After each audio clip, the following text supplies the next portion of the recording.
नमस्कार मित्रों, आज हम बात करेंगे कि पुनर्वसु नक्षत्र में शुक्र का क्या फल होगा। मित्रों, पुनर्वसु नक्षत्र के चारों चरण में शुक्र के फल की हम विस्तार पूर्वक चर्चा करेंगे। यदि आपकी कुंडली में शुक्र पुनर्वसु नक्षत्र में बैठे हैं तो क्या फल होगा, आइए हम जान लेते हैं। मित्रों, पुनर्वसु नक्षत्र के पहले चरण में यदि शुक्र बैठे हैं तो ऐसा व्यक्ति प्रखर बुद्धिमान होता है। ये लोग बहुत सारे विषयों की या फिर बहुत सारे कार्यों की थोड़ी थोड़ी जानकारी रखने वाले होते हैं। इन लोगों की ऑब्जर्वेशन पावर बहुत अच्छी होती है। ये लोग किसी भी विषय को या फिर किसी भी काम को जल्दी से सीख लेने वाले होते हैं। इन लोगों के पास में पैसा रुपया भी पर्याप्त मात्रा में होता है और इन लोगों का ड्रेस सेंस बहुत अच्छा होता है। कहाँ पर किस तरह से कैसे कपड़े पहन करके जाना है या फिर किस व्यक्ति के सामने अपने आप को कैसा प्रेजेंट करना है, ये इन लोगों को बहुत अच्छे से पता होता है। ये लोग फल या फिर फूल से संबंधित कोई ना कोई काम करते हैं अथवा ये लोग साज श्रृंगार से संबंधित कोई ना कोई काम करने वाले होते हैं। इन लोगों की लीडरशिप क्वालिटी भी बहुत अच्छी होती है। ये लोग यदि व्यापार करते हैं तो व्यापार में अपने से जो नीचे काम करने वाले लोग हैं उन लोगों का बहुत सही ढंग से नेतृत्व करने वाले होते हैं।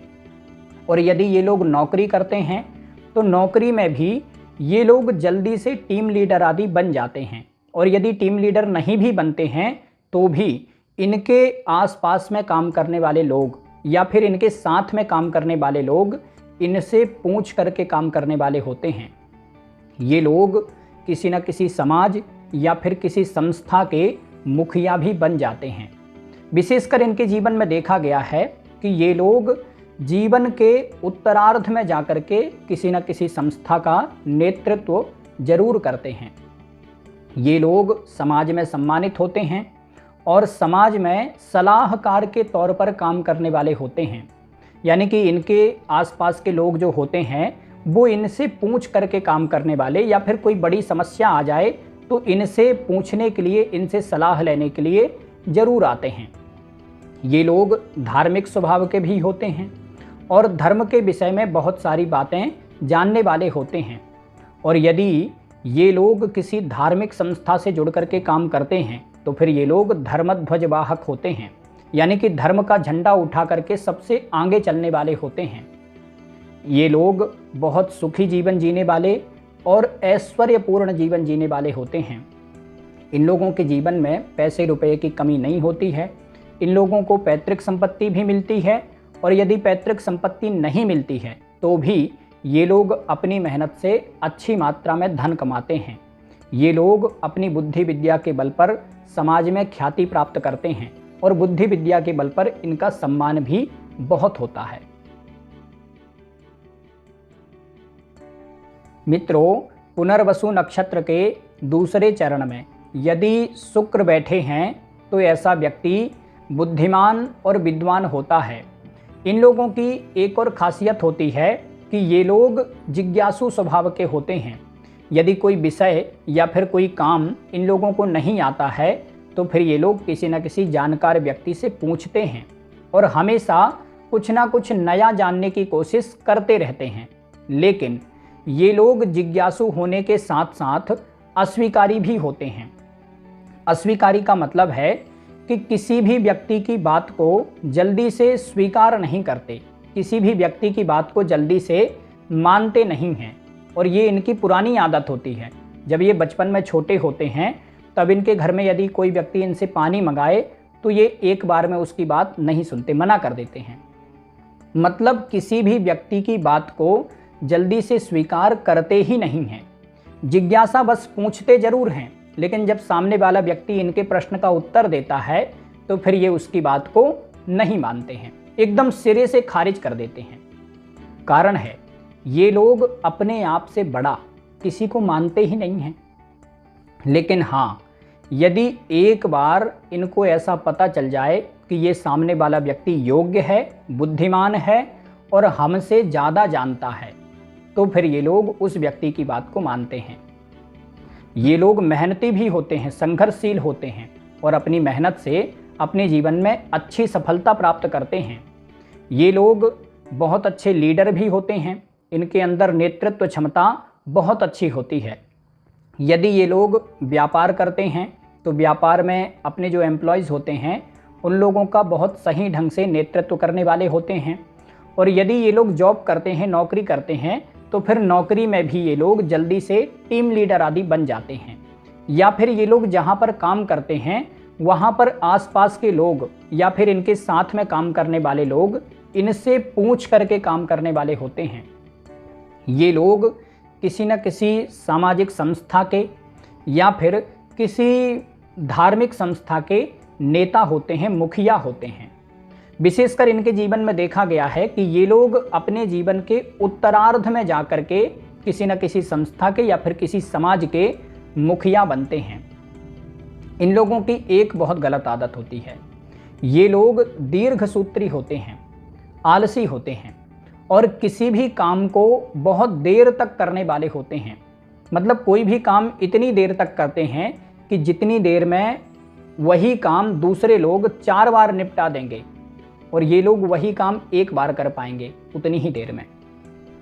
मतलब 1 दिन का काम 6 दिन में करते हैं ये लोग।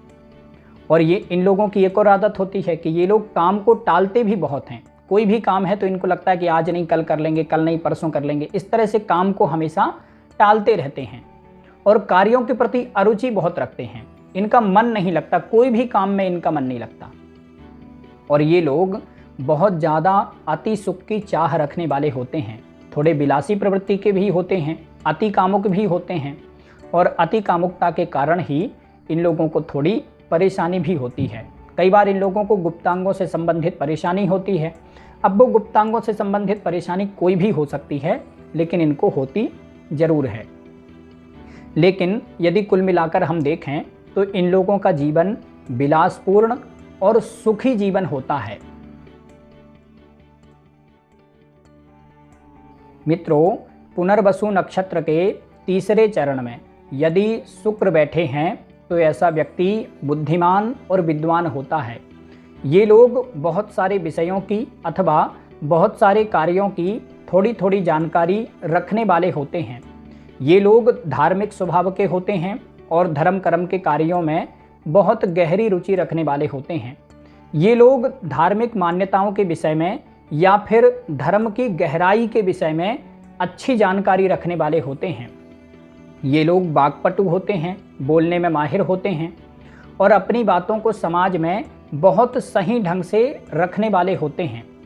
ये लोग व्यापारिक बुद्धि वाले होते हैं और इन लोगों को नौकरी की अपेक्षा व्यापार करना ज़्यादा अच्छा लगता है। इन लोगों का ड्रेस सेंस भी बहुत अच्छा होता है।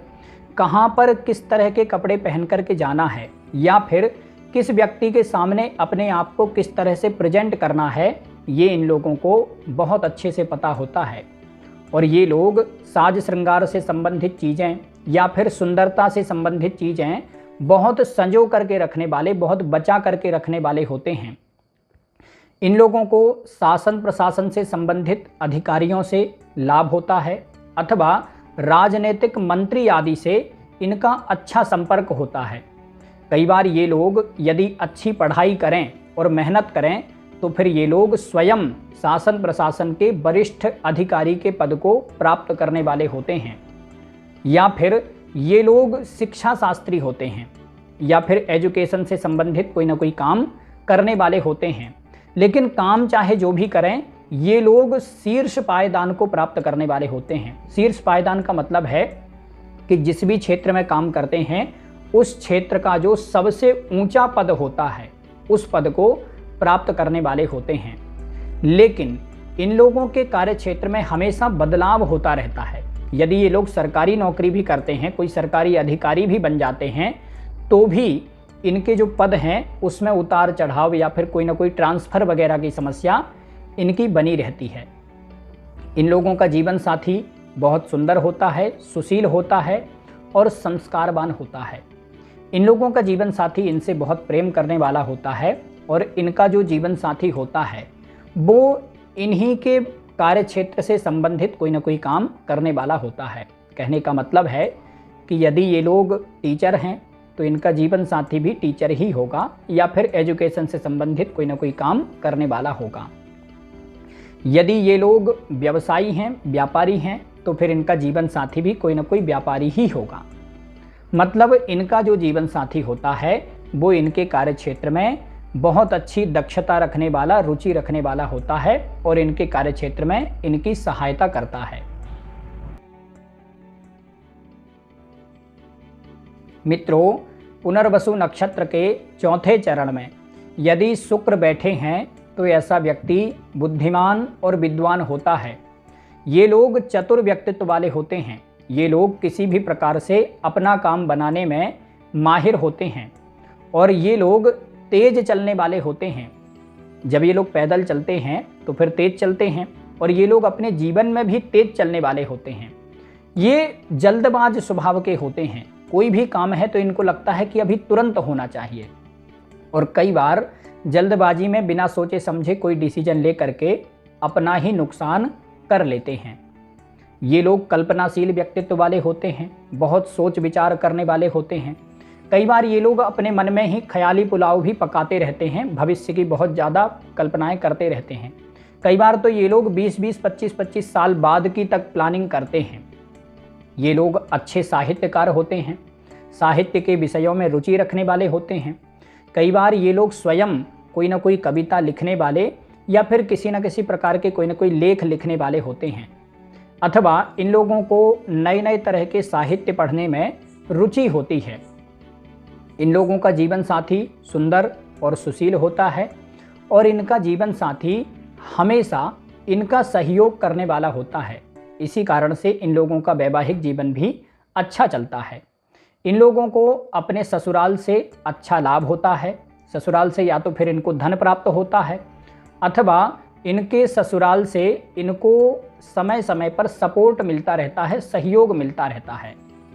ये लोग स्वयं भी धनवान होते हैं। इन लोगों के पास में पैसा रुपया पर्याप्त मात्रा में होता है और ये लोग अपनी मेहनत से भी अच्छी मात्रा में धन कमाते हैं। लेकिन जीवन में कभी कभी ऐसा समय आता है जब इनके पास में पैसा नहीं होता है या फिर आर्थिक रूप से इनको परेशानी होती है। और यदि कुंडली में शुक्र पर शनि की दृष्टि हो तो फिर इन लोगों को आर्थिक समस्या ज़्यादा होती है और इन लोगों को नौकरी मजबूरी में करना पड़ता है। ये लोग किसी भी व्यक्ति के नीचे रह कर के काम करने में बहुत ज़्यादा अपने आप को दबा हुआ महसूस करते हैं। इसलिए ये लोग किसी की नौकरी करने की अपेक्षा खुद का काम करना ज़्यादा पसंद करते हैं। लेकिन यदि शुक्र पर शनि की दृष्टि हो तो फिर इन लोगों को मजबूरी में किसी न किसी व्यक्ति के अधीन रह करके, किसी न किसी के नीचे रह करके काम करना पड़ता है। मित्रों, यदि आपकी कुंडली में शुक्र पुनर्वसु नक्षत्र में बैठे हैं तो आप दुर्गा जी की उपासना करिए या फिर तंत्रोक्त देवी सूक्त अथवा सिद्ध कुंज का स्तोत्र का पाठ प्रतिदिन करिए, आपको लाभ होगा।